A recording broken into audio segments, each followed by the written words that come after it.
তোমরা কি দেখতে চাও দুজনকে একসাথে সিনেমায়? তোমরা দেখতে চাও তো?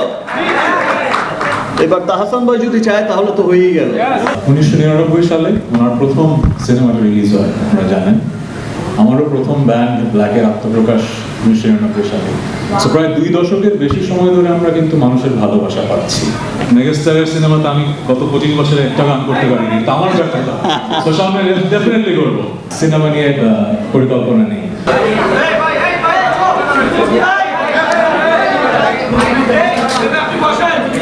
দেখতে পাচ্ছেন দুজন মানুষ একসাথে একই মঞ্চে রয়েছে এবং this is very first time আমরা তাদেরকে একসাথে একই মঞ্চে পেয়েছি। আজকে কিন্তু নতুন করে একটা যাত্রা শুরু হলো। সিনেমার কোনো পরিকল্পনা আছে কিনা? তোমরা কি দেখতে চাও দুজনকে একসাথে সিনেমায়? তোমরা দেখতে চাও তো? এবার তাহসান ভাই যদি চায় তাহলে তো হয়েই গেল। কিছু বলতে চান কিনা?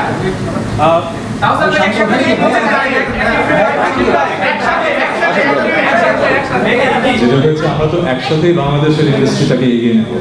মেগাস্টারের সিনেমাতে আমি গত 25 বছরে একটা গান করতে পারিনি, তা আমার ব্যর্থতা। তো সামনে ডেফিনেটলি করবো, ডেফিনেটলি। আর গানের কথাই যেহেতু হচ্ছে, একটা গান শুনেছি আমরা দেখতে পাবো। হ্যাঁ, শুনতে পারবেন মনে হয় সামনে। আয়োজক যারা আছেন, হ্যাঁ আমার বলতেই শোনা যাবে।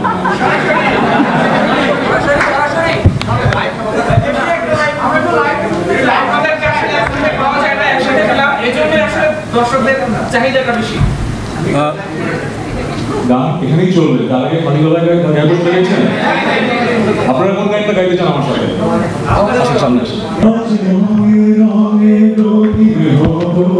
রঙের হাওয়ায় ভেসে যাব রঙের দুনিয়ায়, ভালোবাসায় দুটি প্রাণে রং ছড়াবো স্বপ্ন বানে, রঙের ছোঁয়ায় হারিয়ে যাব শুধু দুজনায়।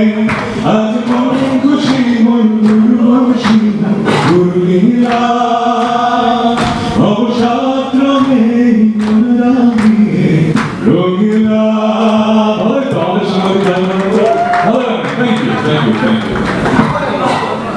আমি গান গাইলাম, এখন শাকিব ভাইকে গান দিতে হবে।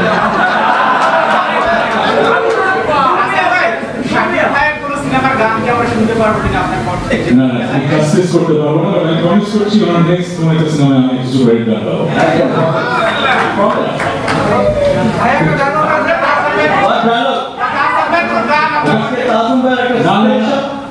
স্পেশাল একটা আজকে ওই যে বলছিল যে সারপ্রাইজ আছে সবার জন্য, আমরা এখন সেটাই দেখি।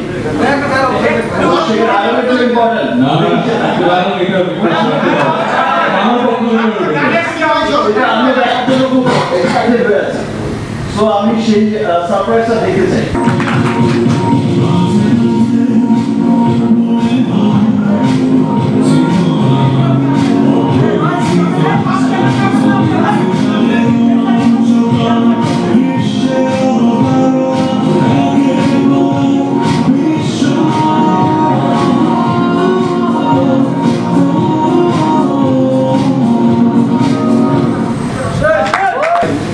গল্পটা এরকম, আমার জন্ম হয়েছিল যেই সালে, আমাদের মেগাস্টারের জন্ম সেই একই সালে।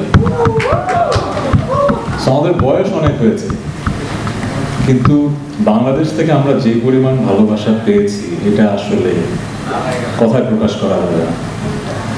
1999 সালে ওনার প্রথম সিনেমাটা রিলিজ হয়, আপনারা জানেন। আমারও প্রথম ব্যান্ড ব্ল্যাকের আত্মপ্রকাশ 1999 সালে।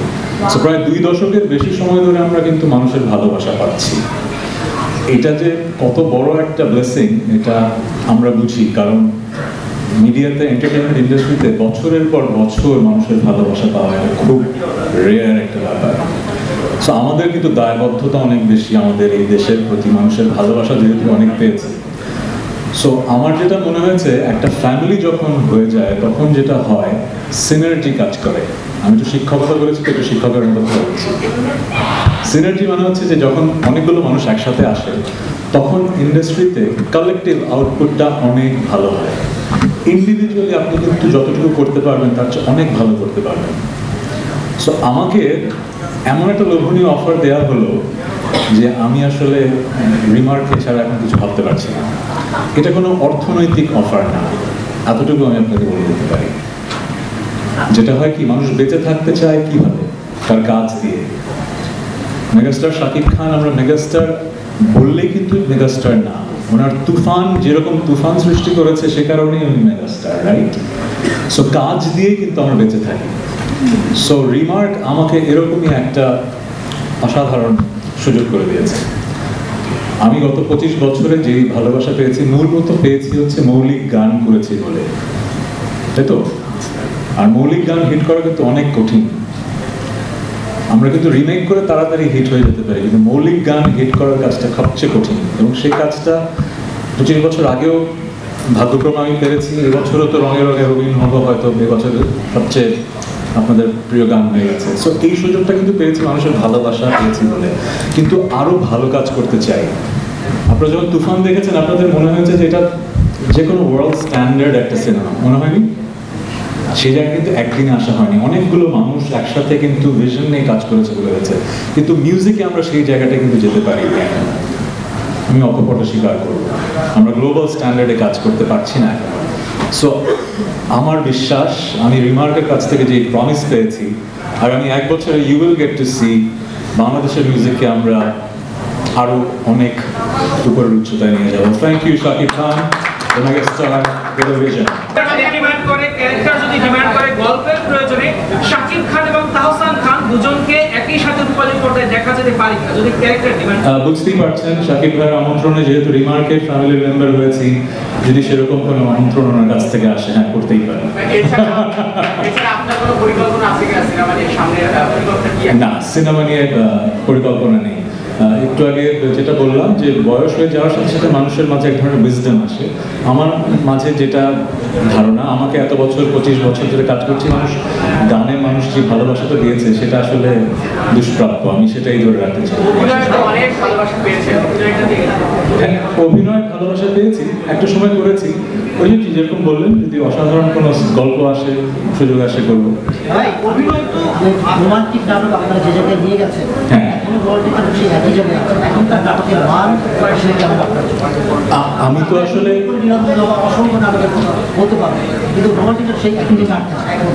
যেটা হয় কি, এক একটা কাজ এক একটা সময়কে ধরে রাখে। সো নীলাঞ্জনা, মনসুবা জাংশন, মনফুরিং এর গল্প, ওই সময়টা কিন্তু একটা সময় ছিল যখন বাংলাদেশের মানুষের মনে রোমান্টিক নাটকের ক্ষুধা ছিল। সো শিহাব শাহিন, আমরা যারা যে টিমটা ছিলাম, আমরা ওই ক্ষুধাটা মেটাতে পেরেছি। এরপরে কিন্তু একটা সময় আসলো যখন মানুষ ভাবলো যে অনেক রোমান্টিক নাটক হয়ে গেছে, এখন থ্রিলার দেখতে চায়। এখন দেখবেন ওটিটিতে শুধু থ্রিলার বেস কাজ হচ্ছে। সো প্রত্যেকটা সময়ের একটা আবেদন থাকে। এখন যেহেতু সেই সময়টা যাচ্ছে, সেরকম কাজ হচ্ছে। আবার একটা সময় থ্রিলারেও মানুষ হয়তো বোর হয়ে যাবে, তখন আবার হয়তো রোমান্টিক নাটকের চাহিদা হবে, তখন আবার হতে হবে। নাটকের মান কেমন সেটা দর্শক বলে দেবে। বাংলাদেশের নাটকের মান, সিনেমার মান দিন দিন ভালো হচ্ছে, আমি পজিটিভটাই দেখি। কিন্তু আমরা যারা কাজ করি, আমরা তো খারাপ কাজ কখনো করতে চাই না, আমরা ভালো কাজ করতে চাই। কিন্তু মানুষের টেস্ট প্রোফাইল, রুচি তো ভিন্ন রকম হয়। আপনি 18 কোটি 20 কোটি মানুষের সবাইকে তো এক জিনিস পছন্দ করাতে পারবেন না। যেরকম গত পরশুদিন আমার একটা গান রিলিজ পেয়েছে, গানটার নাম হচ্ছে ভুলে যাবে। যে কোম্পানিটা গানটা প্রডিউস করেছে তারা গ্লোবাল স্ট্যান্ডার্ডে করতে চেয়েছে বলে ল্যাটিন আমেরিকার একজন ডিরেক্টরকে, স্বনামধন্য ডিরেক্টরকে হায়ার করেছে। হলিউড হিলসে একটা ম্যানশনে ভিডিও করা হয়েছে, অসাধারণ ভিডিও হয়েছে। কিন্তু আমার যারা একদম রোমান্টিক স্যাড গান শুনে অভ্যস্ত, তারা বলছেন যে এই ধরনের গান আপনি কেন করলেন। কিন্তু আবার অনেক মানুষ বলছে যে ওয়াও, এরকম ওয়ার্ল্ড ক্লাস একটা গান ভিডিও আপনি করলেন। সো আমরা আসলে ভালো খারাপ কি সেটা জাজমেন্ট দেওয়ার মানুষ না, আমরা সৃষ্টিশীল মানুষ, আমরা সৃষ্টি করব। আপনারা দর্শক শ্রোতারা যেটা ভালোবাসবেন সেটা টিকে যাবে, যেটা ভালোবাসবেন না সেটা হারিয়ে যাবে। খুবই ভালো, খুবই ভালো। এবং যারা গানটা করেছে, প্রডিউস করেছে, কাইনেটিক মিউজিক এবং মুজা এবং সঞ্জয়, খুবই talented young artist. I am very grateful যে গানটা রিলিজ করেছে।